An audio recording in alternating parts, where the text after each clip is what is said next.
In 1997, the average American earned about $38,000 a year. In North Korea that same year, Kim Chul-jin's monthly salary couldn't buy a single McDonald's Happy Meal if McDonald's had existed there. The economic divergence between North and South Korea is staggering.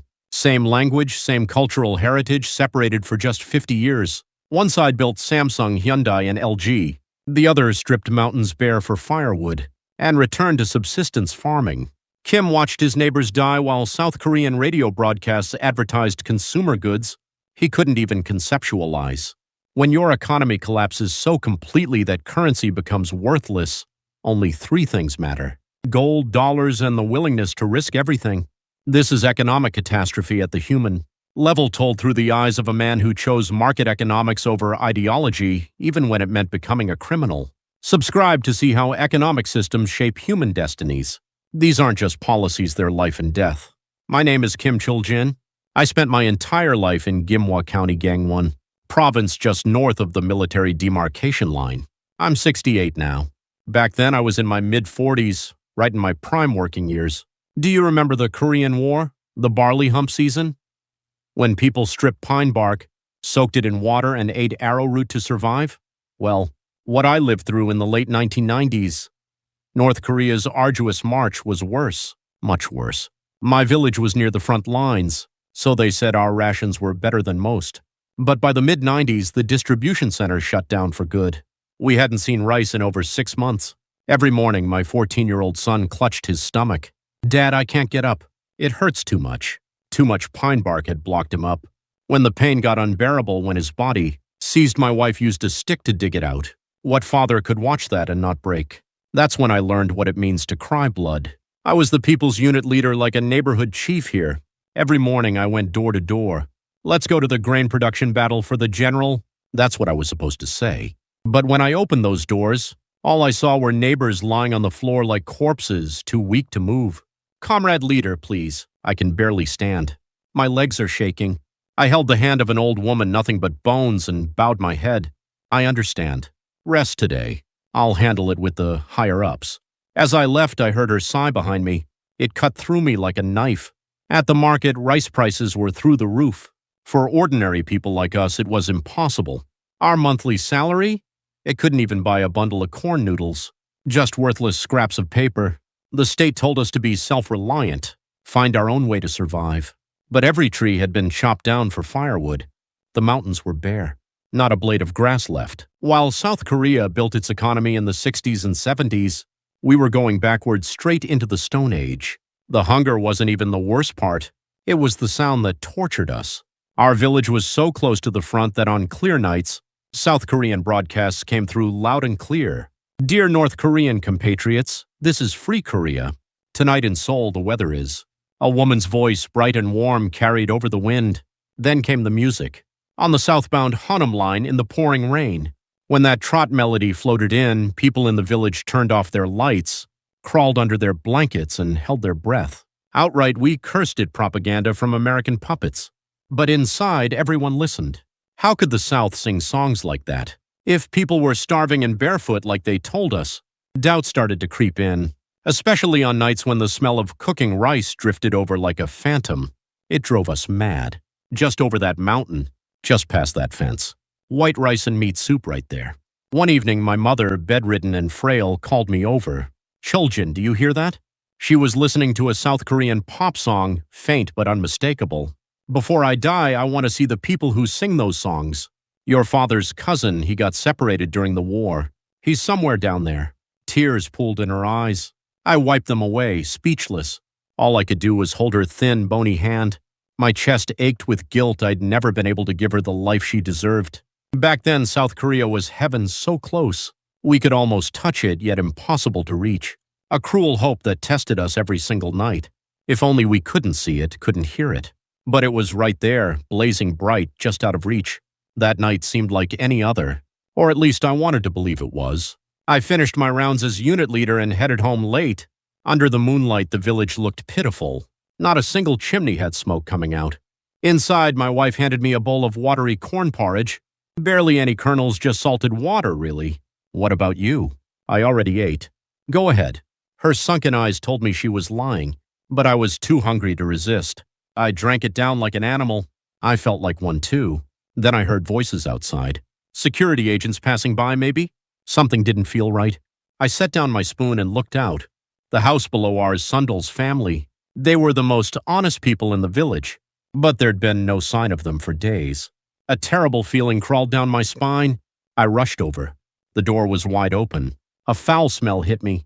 I pushed open the bedroom door and froze. I'd seen terrible things during the war, but this was something else. The room was ice cold. 3 bodies lay on a straw mat with no blanket. Sundal, his mother, and his father all frozen, arms wrapped around each other. But what caught my eye was Sundal's mouth.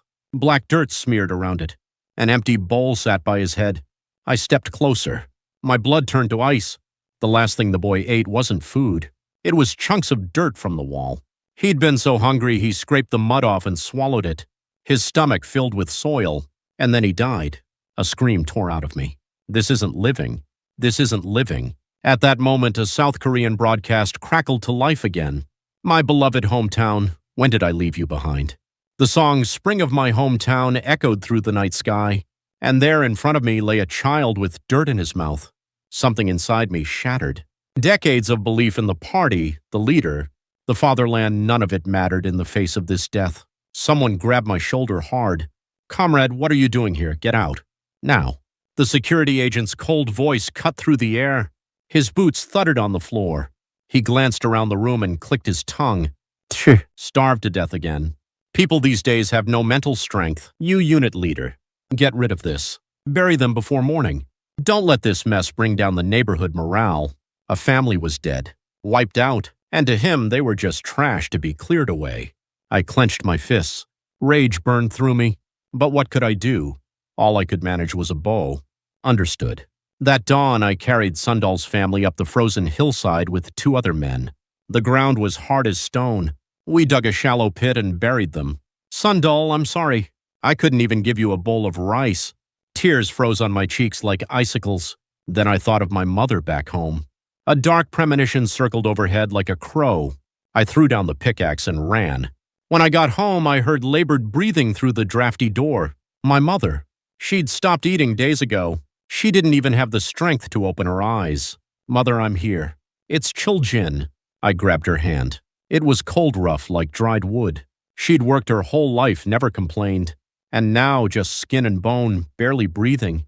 My wife handed me a bowl of water, tears in her eyes. "She's been asking for you. Go to her." I knelt by her bedside. She'd lost her husband in the war and raised me alone. She used to carry me on her back through bombings. That strong woman now looked like she'd crumble at a touch. Chuljin. She forced her eyes open. "Yes, Mother. I'm here. You're hungry, aren't you?" Even at death's door, she worried about her son first. My heart was breaking. "No, Mother. I ate plenty. White rice and meat soup stuffed myself." I lied, swallowing my tears. I wanted her to have peace at least. But she knew. She shook her head weakly. Then she reached under the blanket and pulled something out. A small pouch wrapped in dirty cloth tied again and again. Inside a yellowed gold ring and a few crumpled dollar bills. North Korean money was worthless. But dollars and gold, they were lifelines. "Mother, what is this?" "Use it to survive. Your father left this with me before he went to war. I kept it my whole life, thinking I'd return it when he came back. Even when we were starving, even when you were sick, and needed a doctor, I never used it. I had to save it for your father." Tears streamed down her face. A woman who'd waited her whole life for a husband who never returned. "Chuljin, listen carefully." She gripped my hand. I don't know where she found the strength. "I'm finished. I'll meet your father in the next world. But you take this. Use it to save your family." "Mother, don't say that." "No, I know. I've seen people dying all around us. If you stay here, you'll starve our grandchildren too." Her breathing grew harsher. "Go south." "What?" I couldn't believe it. My mother, who'd been loyal to the party, her whole life she was telling me to defect. That light. Those songs. That's where your father is. Go there, live. Feed our grandchildren white rice and meat. That's all I want." Those were her last words. Her hand slipped from mine. Her face, calm and peaceful, like she'd finally set down a burden she'd carried for 40 years. "Mother, Mother." I pounded the floor, sobbing. But she didn't answer. Outside, snow began to fall. We had to bury her at dawn. But we didn't even have wood for a coffin. I tore the door off an old wardrobe, laid her inside, and wrapped her in plain cotton cloth, my wife's wedding fabric. What kind of son can't even give his mother proper burial clothes? My wife clung to her body, wailing. I wanted to cry too, but I had no strength left. The neighbors were too busy surviving to come pay respects. It was the loneliest funeral I'd ever seen. I carried her up the same hill where I'd buried Sundoll. The frozen ground spat dirt back at my face as I dug. It felt like my mother scolding me. You useless son, do better while I'm alive, not after I'm gone. I buried her in an unmarked grave. I was afraid someone might dig her up if I made it too obvious. Instead of a headstone, I placed a small rock by her head. I had no money for liquor, so I poured plain water. Rest in peace, Mother. Meet Father. Talk about everything you missed. I couldn't say it out loud. I'm gonna run. Coming down the mountain, I looked at the village below. Dead. No smoke from any chimney. And beyond it, faintly visible, the ridges of the south. My mother's last words echoed in my ears. Go south. Live. All right, let's go. Better to die trying than to sit here and wait for death. I'll put rice in my children's mouths, not dirt. I made a vow, tears burning in my eyes. Back home, I called my wife over. Keep the kids quiet. I need to go somewhere. Where? You just buried your mother. You're not well. Ignoring her worried eyes, I checked my pocket. My mother's gold ring, our lifeline. I pulled my hat low and left the house. I went to see two men, Mr. Park and Mr. Choi, neighbors I trusted.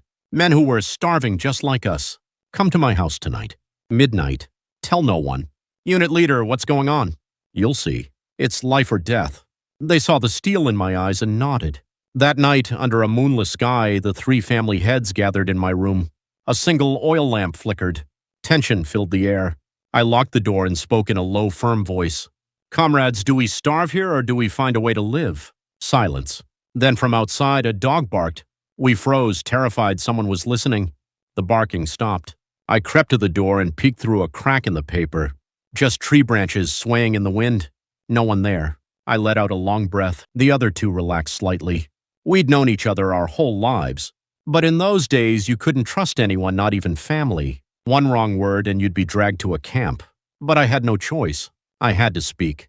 I pulled out my mother's crumpled dollar bills and the gold ring. I set them on the floor. The gold glinted in the lamplight. Their eyes went wide. Brother, what is this? Is that gold? My mother's. My father left it with her during the war. She kept it her whole life. On her deathbed, she told me to use it to survive. I swallowed hard and said words I'd never spoken aloud before. Let's leave. Mr. Park turned pale. He waved his hands frantically. Leave? Where? To Pyongyang for trade? No, not Pyongyang. Across the Tuman River. They stared at me like I'd lost my mind. Mr. Park started hiccuping from shock. Brother, are you insane? Defection? We'll be shot. Our families will be executed. He was right. If caught, not just us, but 3 generations of our families would be wiped out. Fear filled the room. Yes, if we're caught, we die. But Mr. Park, will we live if we stay? Your youngest? Daughter started swelling from hunger last week. How many more days does she have? He hung his head. I'd hit a nerve. Starve to death here or get shot trying to escape. Those were the only 2 options in this hell. Mr. Choi, who'd been silent, finally spoke. Hot-tempered but loyal. Brother, do you have a plan? Mr. Choi. Mr. Park tried to stop him, but Mr. Choi raised a hand. I can't take it anymore either. Yesterday, my wife got beaten like a dog by a security guard for trying to steal corn noodles at the market. When I saw her covered in blood, I wanted to die. Might as well die trying. His eyes reddened. I nodded and traced a map on the floor with my finger. We can't go straight south. Minefields. Electric fences. Not even an ant could get through. We go north instead. Up to North Hamgyong province. Cross the Tuman River into China. From there, I've heard there's a route to South Korea. China. Brother, I have this gold ring. We can use it to bribe the border guards. And if we sell it in China, we'll have enough to eat for a while. Brother, Mr. Park grabbed my hand, tears streaming. Can we really save our children? Can we really feed them rice? I can't promise. We might get shot. We might freeze to death. But Mr. Park, would you rather watch your children eat dirt? Or would you rather die trying to give them 1 spoonful of rice? He nodded through his tears. I'll go. If it means saving my children, I'll walk through hell. We stacked our hands together. A pact without blood, but binding all the same. What we say tonight goes to the grave. If anyone betrays us, I won't forgive them even in death. Understood, brother. 11 of us total my family of 4, Mr. Park's family of 4, Mr. Choi's family of 3. A massive, insane plan. We set the date for 3 days later, a new moon. The darkest night, easiest to avoid the guards. Pack only a few clothes, leave everything else. Make it look like you're just stepping out. Too much luggage raises suspicion. My heart pounded the entire time. 11 people moving together, it was madness. And getting to North Hamgyong province by train. Without travel permits? Nearly impossible. I'll forge the permits. I'll use my unit leader badge and say we're going to gather medicinal herbs. Before dawn, the 2 men left. Alone, I stared at my father's faded photo on the wall. Father, I don't know if I'm doing the right thing. Please protect us. The next morning, I went to a print shop and had fake travel stamps made. My hands shook, but I forced myself to act calm. At home, I told my wife everything. She collapsed, then wiped her tears and started mending the children's torn clothes. Let's go. It's your mother's dying wish. Everything seemed to be going smoothly. Then, on the morning we were supposed to leave, someone pounded on the door. Bang, bang, bang! My heart dropped. I opened the door. A security officer from the township office stood there, eyes cold as steel. Ah, officer. What brings you here so early? I forced a smile, but my lips twitched uncontrollably. Behind me, my wife's hands trembled. The officer scanned the room. His eyes landed on our packed bundles. Going somewhere? You've got luggage. Oh, that. The party ordered a medicinal herb gathering operation. I'm heading to the mountains for a few days. Cold sweat soaked my undershirt. The officer stepped closer, a knowing smirk on his face. He leaned in and whispered, "Medicinal herbs, huh? Funny. Mr. Park's family just said the exact same thing. You two in on this together?" The world collapsed. Had Mr. Park made a mistake, or were we already caught? Before I could think, the officer grabbed my arm. "You're coming with me to the station. We need to ask you a few questions." His grip was iron. My arm felt like it would snap. The children watched from inside, terrified. We had train tickets. We were supposed to leave tonight. If I got dragged away now, it was over. All of us dead. Should I fight back or cooperate?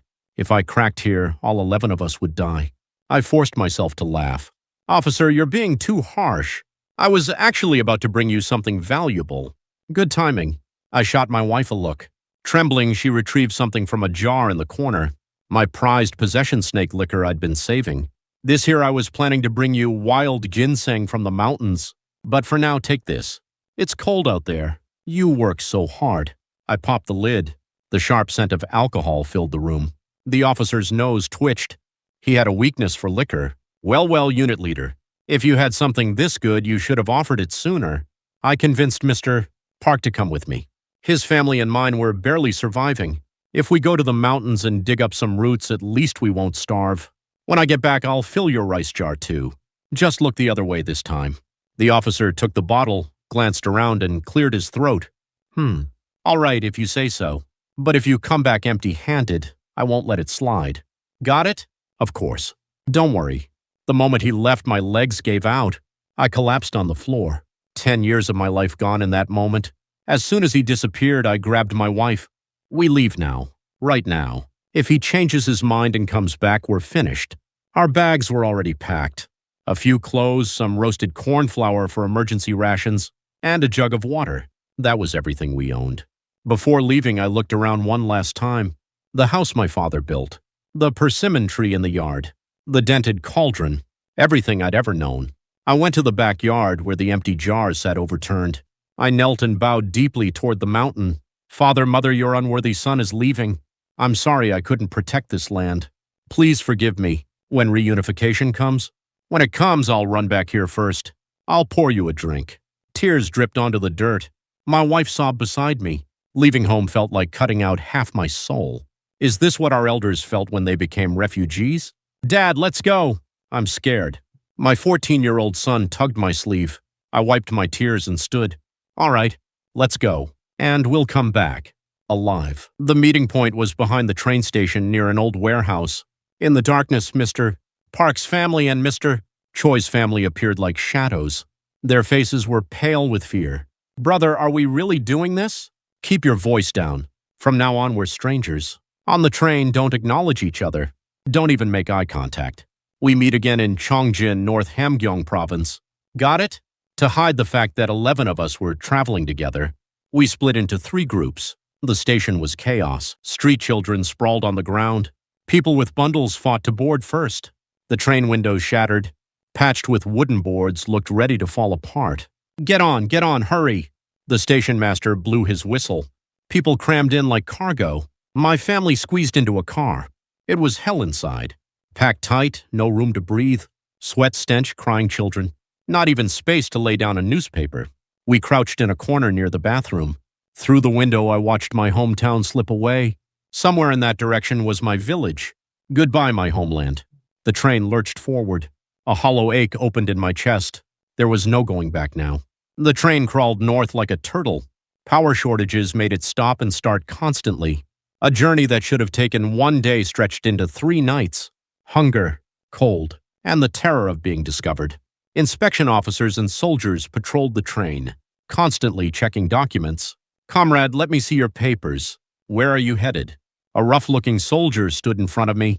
I pulled out the forged travel permit, hands trembling. I tried to hide it by looking away. Gimhua County, herb gathering. The soldier flipped it over, then stared at my face. Unit leader, you look rough. Hard times, huh? Fortunately, the forged stamp was flawless. He handed it back without suspicion. Yes, I must serve the party with my whole body. I exhaled in relief. Then from another car, a shout erupted. You bastard, this is fake. Why's the stamp like this? I turned. It was Mr. Park. He was pale, grabbed by the collar by a security officer. No, it's real. I got it stamped at the township office. You lying piece of get-off. Now. Mr. Park's wife and daughters clung to him, wailing. Please, spare him. My husband didn't do anything wrong. My eyes met Mr. Choi's across the car. Should we help or pretend we don't know him? If we stepped in, we'd all die. But could I just watch my brother, who I convinced to come, get dragged away? Mr. Park looked at me.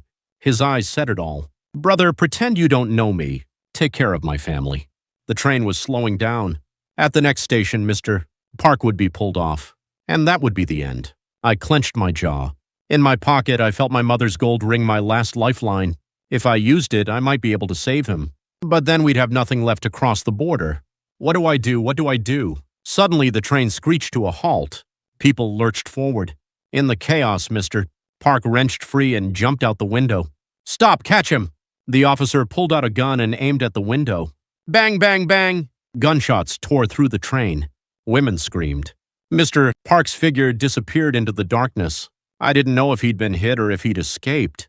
I sat frozen, the bitter smell of gunpowder drifting through the broken window. Mr. Park's wife and daughters wept silently. Our escape had drawn blood right from the start. After 3 nights, the train finally stopped at Chongjin Station in North Hamgyong Province. As people poured off, my family and Mr. Choi's family stumbled, unable to move. Our eyes scanned the platform. Is Mr. Park alive? The meeting point was under an old clock tower in the station square. A bitter, bone-cutting wind howled through the streets. Hamgyong Province's cold made Gangwon's winters feel mild. 10 minutes passed, then 20. Mr. Park's wife and daughters were already sobbing, clinging to each other. Brother, I think he's gone. We heard gunshots. Mr. Choi shook his head grimly. Then, hey, brother. A shadow limped toward us out of the darkness. Dirt-covered shirt, torn pants, blood crusted on his arm.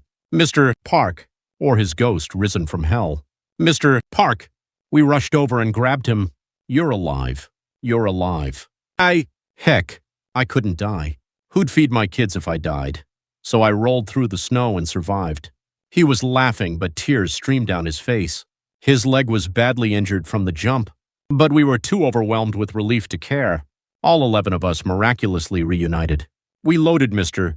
Park onto a truck heading to Hworyong, a border town. Luckily, we found a driver who'd take cash. Crammed in the truck bed like livestock, we rattled down unpaved roads. I fingered the gold ring in my pocket. One last obstacle remained the Tuman River. Cross that, and we'd be in China. But guards with guns watched that river 24 hours a day. At a spot outside Hworyong, a broker was waiting for us. A man in his 50s with sharp eyes. You got the money? He held out his hand immediately. I pulled out my mother's gold ring and the remaining dollars with trembling hands. This is everything. My mother's life savings. Please save us. The broker bit the ring to test it, smirked, and pocketed it. Good purity. All right. Tonight, the border guard captain is my friend. At 2 a.m. during shift change, head to the riverbank. You've got 10 minutes. If you don't cross in time, you're all dead. 2 a.m. We lay flat in the reeds by the river, holding our breath. In the pitch darkness, something gleamed faintly, the frozen Tuman River, only a few dozen meters wide. That was all that stood between life and death. Dad, I'm scared. My youngest daughter burrowed into my arms. I could feel her heart pounding. It's okay. I'll carry you. Just close your eyes. Now, go. A whistle blew briefly. We bolted. Mr. Choi helped Mr. Park, who was limping. I carried my daughter on my back. My wife held our son's hand as we ran. The moment my foot touched the river, I almost screamed. The river wasn't fully frozen. The edges were thin ice. Below, black water churned. My foot broke through. A bone-cutting cold wrapped around my ankle. Careful. If you fall in, you're dead. We crawled across, searching for thicker ice. We slipped and fell again and again. Knees split open. Palms bled. But we felt no pain. Brother, I'm going ahead. Mr. Choi practically carried Mr. Park. His daughters followed, crying. Halfway across, my daughter's body went stiff on my back. Dad, look. A searchlight flared from the guard post on the riverbank. Had the shift change gone wrong, or had the broker betrayed us? The white beam swept across the ice. Get down! We flattened ourselves against the ice. Cheeks pressed to the frozen surface, we didn't dare breathe. We covered our mouths so our breath wouldn't give us away. The light passed inches from us. Who's there? A shout. The metallic click of a gun being loaded. Father, Mother, please save us. Save our children. I prayed silently. I prayed my mother's spirit who'd saved me through bombings during the war would protect us now. Then, isn't that a deer? Nah, probably just the wind. It's freezing. Let's go inside. The voices faded. The searchlight turned away. A miracle. Heaven was on our side. Go. Run like your life depends on it. We got up.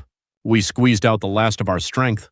Legs shaking, barely able to walk, but the children followed, crying but determined. Mr. Park dragged his injured leg and crawled up the Chinese riverbank.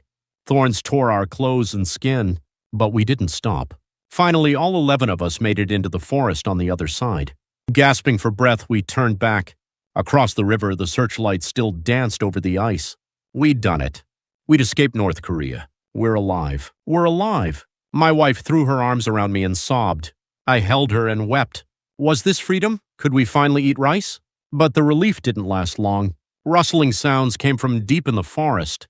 Who's there? I thought it was the Chinese guide the broker had arranged. But 3 men emerged from the darkness. Flashlights, clubs, knives. And they weren't speaking Korean. Give us your money. Chinese. Defector hunters. Or human traffickers. Like beasts smelling blood, they surrounded us. We'd already spent the gold ring and the dollars. All we had left were our lives. We'd just escaped the lion's den and walked straight into the tigers. Could 3 unarmed men protect our families against clubs and knives? We were powerless. We had nothing left, no gold, no cash. The broker had already taken everything. We gestured desperately, we have nothing. They looked us over like livestock. No money? Then you'll pay with your bodies. They were local thugs working with human traffickers. Men like me, Mr. Park and Mr. Choi would be sold to remote farms or logging camps. The women would end up in backroom restaurants or karaoke bars. No, we can't be separated. Please. I knelt, shielding my wife and daughter. Mr. Choi and Mr. Park prostrated themselves, begging, just give us food. We'll do anything. We'll work like animals. Just let us stay together as families. Whether our desperate pleas moved them or whether the women and children looked too malnourished to sell, the thugs shoved us into a mushroom farm deep in the mountains. It wasn't a farm. It was a prison. Cut off from the outside world, we worked from 4 a.m. to midnight.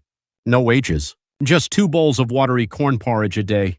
We came looking for freedom. Instead, we became slaves in China. Life in China was a game of hide and seek. The most terrifying words, the police are coming. At the slightest sound of a car, we stopped working and dove into underground tunnels beneath the greenhouses or into pig pens. Shh, don't make a sound. Shoving my wife and children into a pit reeking of pig manure, then covering them with straw, can you imagine what that felt like? Is this what our ancestors endured during Japanese occupation? Forced labor, hiding to survive? The sorrow of being stateless cut to the bone.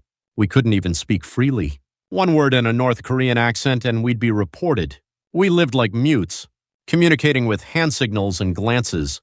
Even when we were in pain, we couldn't cry out. One day, Mr. Park hurt his back carrying heavy logs. He collapsed, but a hospital was out of the question. I picked mugwort from the mountain, crushed it, and applied it to his back. All I could do was cry. Brother, I'm a burden. I'm sorry.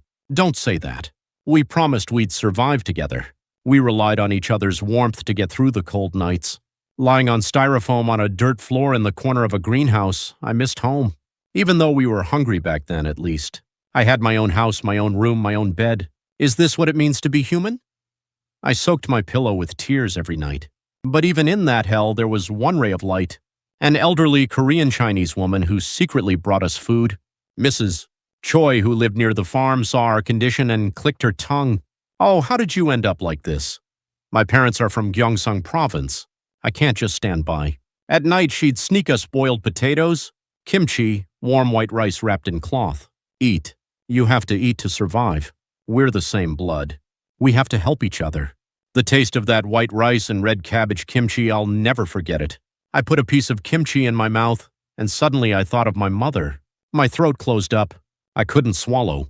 Grandmother, thank you. Thank you so much. Don't cry. Be strong. My son went to South Korea and sends money. He says it's like heaven there. Don't waste away here. Go to Korea. Thanks to her, we learned what was happening in the world. Through a radio and TV she secretly showed us, I saw South Korea not the beggar's den we'd been told about, but a place with cars packed on highways and food overflowing in supermarkets. The North Korean propaganda had been a complete lie. Seeing it with my own eyes, I trembled with rage. We were deceived. Our whole lives. That betrayal turned into determination. We have to get there. Then disaster struck. Someone reported us. The police? The police are coming. Mr. Choi's son, who'd been keeping watch, sprinted over, gasping for breath. Several police cars roared toward the farm entrance, kicking up dust clouds and blaring sirens. Run to the back mountain! But the children and the elderly couldn't make it that far. No, too late. The pig pen. Get in the pig pen. We dove into the compost shed/pig pen at the corner of the farm. Dozens of pigs grunted around us. We submerged ourselves in the manure pit, gagging on the stench. We covered our heads with rotting straw. Check over there. I smell North Koreans. Chinese police voices drew closer. Boots stomped above our heads. My youngest daughter, terrified, started to whimper. I clamped my hand over her mouth. Please, please. An officer stabbed the straw with a metal rod. The tip grazed my thigh. Pain ripped through me, but I bit my lip until it bled instead of screaming. If I made a sound, all 11 of us were finished. We'd be sent back and executed. Ah, nothing here but pigs. Stinks. Let's go. The officers spat on the ground and turned away. As their footsteps faded, we clung to each other in the filth, weeping silently. Could human dignity really sink this low? What kind of father hides his children in pig manure and tells them not to breathe? Even after the police left, we couldn't bring ourselves to wash off the filth. We were in shock. That night, I made a decision. If we stay here, we'll eventually get caught. And if we're caught, we die. But more than that, I can't let my children live. Their whole lives as slaves in rural China. I called Mr. Park and Mr. Choi over. Brother, what do we do now? Their eyes were filled with uncertainty. We leave. Where? We have nowhere to go. South Korea. Just like grandmother said. But China is huge. How do we cross it? We have no money. Then we walk. We crawl if we have to. I'd rather die trying to reach freedom than live here worse than pigs. They saw the steel in my eyes. Silently, they nodded. A rustling sound came from outside. It was Mrs. Choi. I knew this would happen. Here, I brought you something. She handed us crumpled yuan bills, dried food, and a crudely drawn map. If you go this way, you'll reach a place called Kunming. From there, you can cross into Thailand. My son told me the route. She gripped my hand. Survive. Go and live like human beings. That dawn, we packed again. Ahead of us lay a journey of 10,000 miles across China to Southeast Asia. The odds of dying were higher than the odds of survival, but we didn't look back. Hell was behind us. Ahead, a faint glimmer of hope. All right, let's go. In the darkness, the shadows of 11 people stretched long. As we slipped away from the farm, we didn't know it then, but this would be the longest, hardest journey of our lives. You hear people say China is big, but I never understood how big until then. In Korea, you can go from Seoul to Busan and back in a day, right? In China, we rode trains and buses for days and it still didn't end. One hand-drawn map and a wad of crumpled bills. That was our lifeline for 11 people. We lived like owls again, hiding in the mountains by day, moving by night. The most terrifying moments were at train station checkpoints. ID. Every time police passed, we pretended to sleep, or hid in the bathroom, hearts pounding. When Mr. Park's youngest daughter got motion sick and started dry, heaving, we had to cover her mouth with a towel so people wouldn't look. I'm sorry. Just hold on a little longer. My hand shook harder than hers. We passed Beijing. We passed Kunming. We kept heading south deeper and deeper. The landscape outside the window changed. Barren plains disappeared. Dense jungle and palm trees appeared. Finally, we'd reached the border of Southeast Asia. Near the border, a local guide sent by a South Korean missionary was waiting. A thin man who spoke Chinese. He led us into the mountains, into the jungle. From here we walk. We have to cross 3 mountains to reach Laos. I grew up in the mountains of Gangwon province, but the southern jungle was hell itself. Suffocating heat, crushing humidity, and the bugs, leeches the size of fingers, latched onto our legs and sucked our blood. Mosquito swarms descended like clouds. Dad, a snake! Every time a viper slithered out of the grass. Hissing, the women screamed and collapsed. Pull yourself together. If you fall here, you die. I led the way, beating back the underbrush with a stick. On my back, Mr. Park's second daughter, already exhausted, clung to me. I was 45. My old body felt like it weighed 1,000 pounds, but I couldn't fall. If I fall, the 10 people behind me die. The crisis came halfway up the mountain. Mr. Choi's wife, who'd been suffering from diarrhea for days, finally collapsed. Honey, wake up, honey! Mr. Choi shook her, but her eyes were unfocused. Severe dehydration. Brother, it's no use. My wife won't make it. Mr. Choi's voice broke. You and Mr. Park go ahead with your families.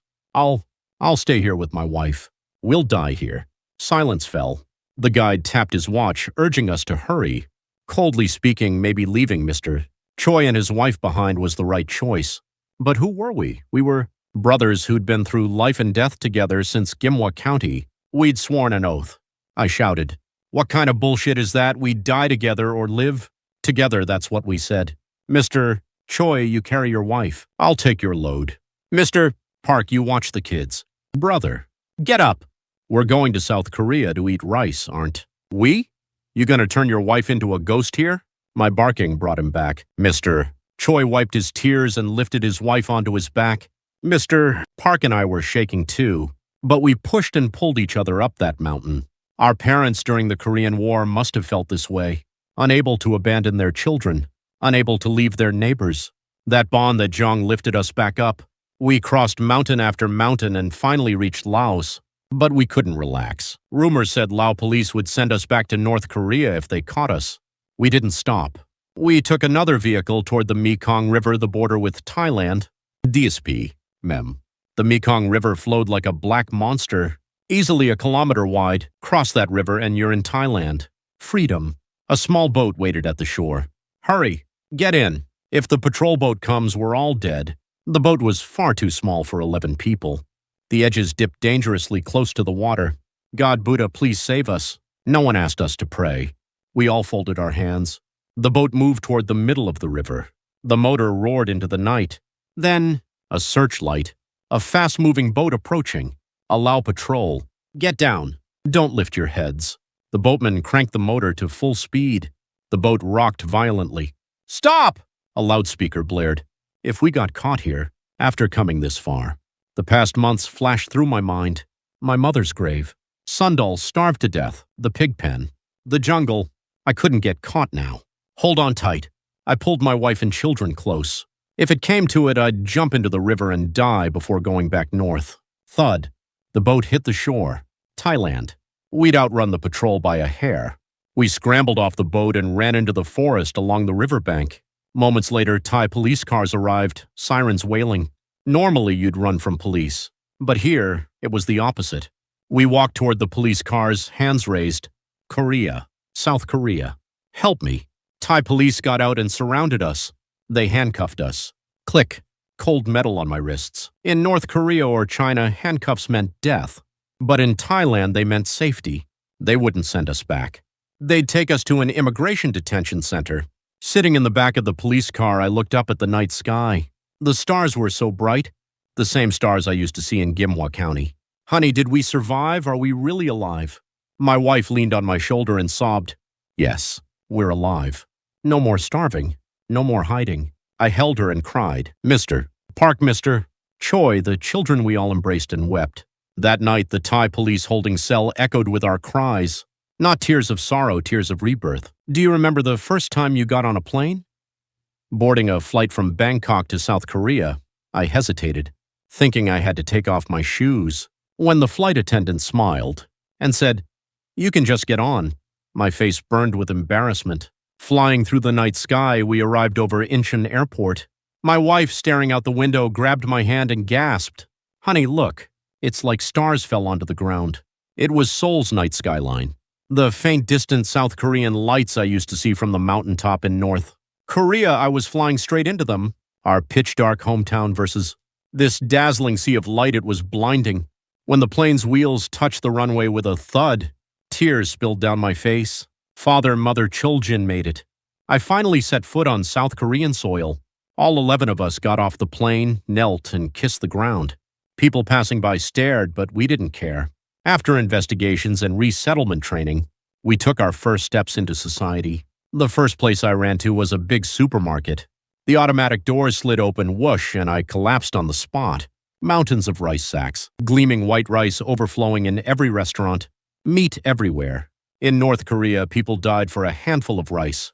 Sundal ate dirt. My mother died without closing her eyes. And here, rice was so abundant they used it for dog food. I grabbed a 20-kilogram sack of rice and wailed like an animal. It's so unfair. My poor mother. My poor mother. An elderly woman passing by hurried over. Sir, what's wrong? Did something happen? Ma'am, is this rice really for sale? Anyone can buy it. It's not just for party officials. Hearing my accent, she understood. She took my hand. You came from the north. Oh, you've been through so much. Yes, all this rice is for our people to eat. Eat as much as you want. Eat until you burst. That evening, my family, Mr. Park's family and Mr. Choi's family gathered in a cramped rental apartment. The rice cooker hissed whoosh, and the smell of cooking rice filled the air. We all held our breath. Steaming white rice. I scooped a spoonful into my mouth. It was sweet, sweeter than honey. But I couldn't swallow. My throat closed. The grains felt like sand. We cried into our rice bowls, eating in silence. This was the taste of freedom. Life in South Korea wasn't easy. Starting over at 50 with nothing, it was overwhelming. I began with construction labor. My wife worked washing dishes at a restaurant. Hey, Mr. Kim, you're from North Korea, right? You're strong as hell. When coworkers joked, I'd laugh and reply. I crossed the border risking my life. A bag of cement, that's nothing. The work was hard, but I was happy. I got paid for my labor. And with that money, I could buy my children meat. Even at midnight, the electricity stayed on. Turn on the tap and hot water poured out. No security bureau surveillance. No struggle sessions. No one watching. One day, my son came home from school and proudly showed me something. A resident registration card. Republic of Korea citizen Kim Choljin. That small plastic card whispered to me, "You're not alone anymore. South Korea protects you." Mr. Park learned a trade and opened a car repair shop. Mr. and Mrs. Choi opened a small dumpling shop and made a fortune. On holidays, we gather and share old stories, laughing and crying. Brother, remember when the ice on the Tuman River started cracking? Don't remind me. I saw your shirt freeze solid from the water. Now these are memories we can laugh about. Time passed. I turned 68. Once we had enough to eat, buried longing came flooding back like waves. On clear days, I go to Audison Observatory in Paju. Through the telescope, I see North Korean land. Somewhere beyond the Imjin River is my hometown, Gimhwa County. I adjust the lens. I see North Korean farmers plowing fields. Yellow, gaunt faces. Skeletal bodies. Just like me 20 years ago. I pull out a few crumpled 1001 bills from my pocket. Mother, I'm sorry I'm the only one eating well. I'm so sorry. I wish I could just forget. But every time I eat something good, every time I wear nice clothes, I think of the relatives I left behind. A corner of my heart aches.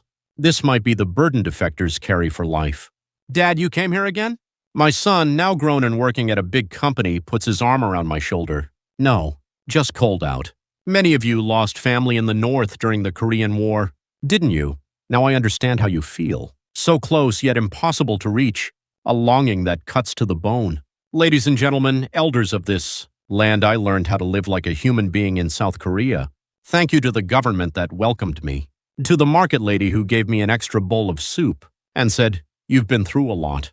To the boss who gave me a job. Your sweat built this country's prosperity, and we're living off it. Thank you. Truly thank you. And I promise we'll work hard for this country too, until the day reunification comes.